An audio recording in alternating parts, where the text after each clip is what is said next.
Balita ko, namimiss nyo na naman daw yung siya. Oh, no, no, no, no. Talagang nakakamiss naman talaga yung siya. Ako man, ay namimiss ko din yung siya. Lalo na yung parang kristal. Iba talaga. At buti na lang, nginitian ako ng siya. Na parang kristal ang ganda kagabi. Oh, no, no, no, no. Hindi ba ganun siya ang gusto nyo?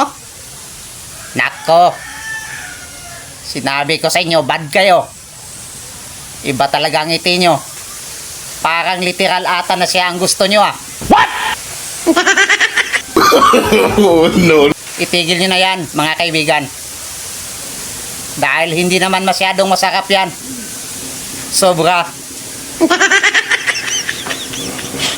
Dahil ang gusto ko lang na siya, yung siya lang ay siyapat na. Siya akin. Kaya wag talaga yung literal na siya. Oh, no, no, no, no.